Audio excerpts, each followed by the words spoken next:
അവൻ സാറിനെ വിളിച്ച ശേഷം സിം മാറ്റിയിട്ട് 2 കോൾ കൂടി ചെയ്തു. സിം മാറ്റിയെങ്കിലും മൊബൈൽ സെറ്റ് മാറ്റിയില്ല. സെയിം IMEI നമ്പറിൽ നിന്നാണ് 2 കോളുകളും ചെയ്തത്. ഒന്ന് നമ്മുടെ ബിൽഡർ ഡേവിഡിന്. So, the great father is in the game. IMEI track ചെയ്തപ്പോ 3 കോളുകൾക്കും 3 നമ്പറുകൾ. പക്ഷേ സെറ്റ് ഒന്ന് മാത്രം. അവന് പറ്റിയ ആദ്യത്തെ മിസ്റ്റേക്ക്. 3ാമത്തെ കോൾ ഇവന്, സത്യനാഥിന്. എന്തിനാവും കില്ലർ ഇയാളെ വിളിക്കുന്നത്? ഇപ്പൊ മാർക്ക് ചൈൽഡ് അബ്യൂസിന് അതിവന് ആവശ്യമുണ്ട്. പിന്നെ നമ്മുടെ കില്ലർ പബ്ലിസിറ്റി ആഗ്രഹിച്ചിരിക്കുന്നു.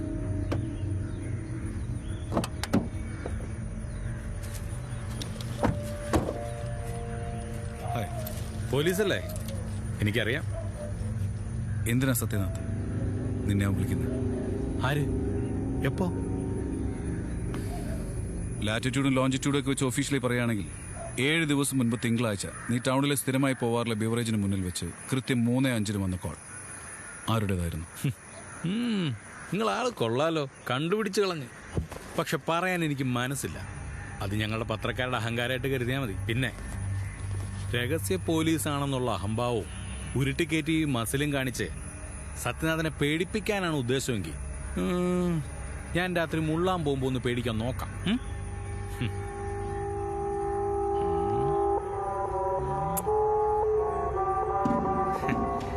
അപ്പൊ സാറ് ചെല്ല്. മനസ്സിലായോടാ ചക്ക? ചേറിൽ കളിക്കാൻ നിൽക്കല്ലേ, ചെളിയാവും.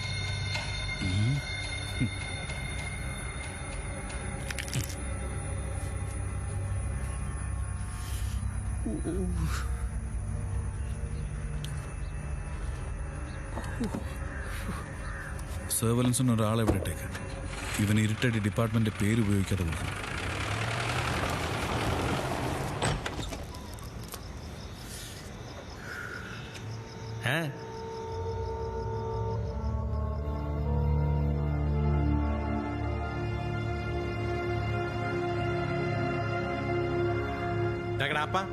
നിനക്ക് എന്താ വേണ്ടത്? പറയണ. 1000 2000 അടിക്കുന്ന ഡൂക്കില് ഡെയിലി അല്ലേ വേണ്ടത്? നാറി പറയണ. എന്താ നിനക്ക് വേണ്ടത്? എന്തിനാണ് ഇങ്ങനെ കെട്ടിയിട്ടിരിക്കുന്നത്? ചോദ്യങ്ങളില്ല, നീ പറഞ്ഞാ മതി. നീ കുറെ നേരം അയാളോടെ മൈക്കണപ്പ തുടങ്ങിയിട്ട്. പരനാറി, നിന്റെ കുടുംബം ഞാൻ കൊളത്തോട്ടും. മര്യാദക്ക് ഞാൻ പറയാ, എന്നെ അഴിച്ചു വിട്ടോ. നീ വിവരം അറിയുന്നു പറഞ്ഞാൽ ശരിക്കും വിവരം അറിയും. നീ കരയും മോനെ. നിനക്ക് വേണ്ടപ്പെട്ടവരെ ഓർത്ത് നീ കരയും. ഇല്ല, ഞാൻ കരയിക്കും. വെറുതെ പറയണതല്ലടാ. പേന കൈ പിടിക്കാൻ കഴിയുന്നിടത്തോളം എന്റെ മായും കൂയും നിന്റെ കുടുംബത്തിന് ഞാൻ തീർക്കും. അപ്പൊ അറിയും ഞാൻ ആരാണെന്ന്. എന്നോടാക്ക.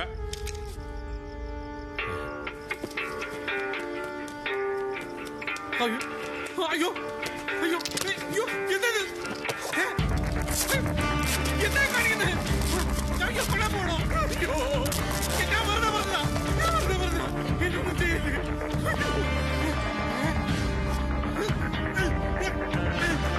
എന്നെ പറഞ്ഞത്, എന്നെ അഴിച്ചുവിട്.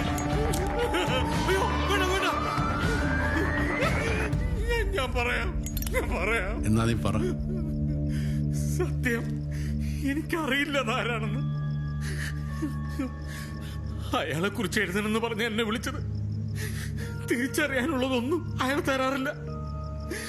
ഞാൻ അയാളെ കുറിച്ച് എഴുതണമെന്നും പോലീസുകാരെല്ലാം മറച്ചു വെക്കുകയാണെന്നും അയാളെ കുറിച്ച് എല്ലാവരും സംസാരിക്കണം, എല്ലാരും ഭയപ്പെടണം എന്നൊക്കെയായിരുന്നു അയാളുടെ ആവശ്യം. അത് ഞാനൊന്നും വിശ്വസിച്ചിരുന്നില്ല. പിന്നെ ഒരു ദിവസം കൊല ചെയ്യാൻ പോകുന്നതിന്റെ ഡീറ്റെയിൽസ് അയാൾ മുൻകൂട്ടി എനിക്ക് തന്നു. അത് നടന്നപ്പോഴാണ് ഞാൻ വിശ്വസിച്ചത്. എനിക്കും കൂടി ഗുണമുള്ള കാര്യമായതുകൊണ്ട് ഞാനത് ഫോളോ ചെയ്തു. അയാൾ എന്നെ വിളിച്ച് വിവരങ്ങൾ കൈമാറി. അങ്ങനെയാണ് നിങ്ങളുടെ കുട്ടിയുടെ ഡീറ്റെയിൽസ് കിട്ടിയത്.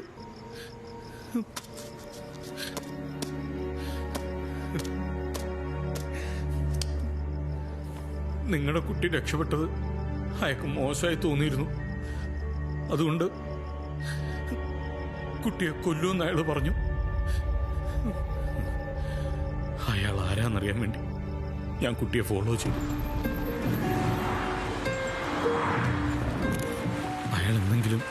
കുട്ടിയെ തേടി വരുമെന്ന് എനിക്കറിയായിരുന്നു.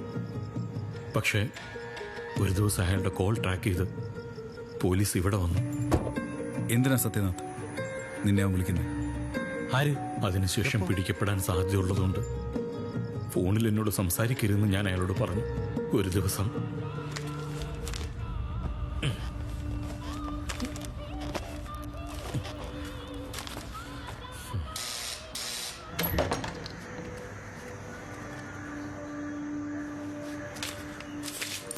അതൊരു പെൻഡ്രൈവ് ആയിരുന്നു.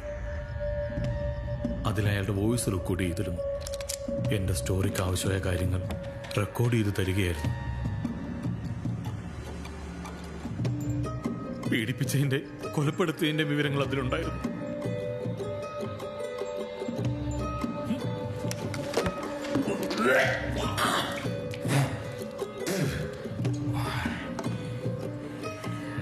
പക്ഷെ അയാളെ തിരിച്ചറിയാനുള്ളതൊന്നും അതിലുണ്ടായിരുന്നില്ല.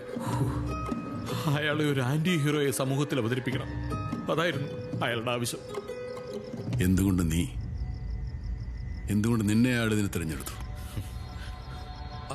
അയാൾ പറഞ്ഞത് അയാൾക്ക് വേണ്ടത് ഏറ്റവും വൃത്തികെട്ടൊരു ജേർണലിസ്റ്റിനെയാണെന്ന്. അയ്യോ, ആ പെൻഡ്രൈവ് അവിടെ ഇരിപ്പുണ്ട്. എന്നെ ഒന്നും ചെയ്യരുത്, എല്ലാം ഞാൻ പറഞ്ഞു കഴിഞ്ഞു, പ്ലീസ്. അയ്യോ, എന്നെ കെട്ടയച്ചു വിട്. ഞാൻ പറഞ്ഞെല്ലാം സത്യമാ. പീഡന വാർത്തകൾക്കാണല്ലോ ഇപ്പൊ മാർക്കറ്റ്, പ്രത്യേകിച്ച് കൊച്ചു പിള്ളേരുടെ. അതാ ഞാൻ. അയ്യോ, എന്നൊന്നും ചെയ്യല്ലേ. ഇനി നീ എഴുതരുത്. എഴുതുന്നതിനെ കുറിച്ച് ചിന്തിക്കുക പോലും ചെയ്യരുത്.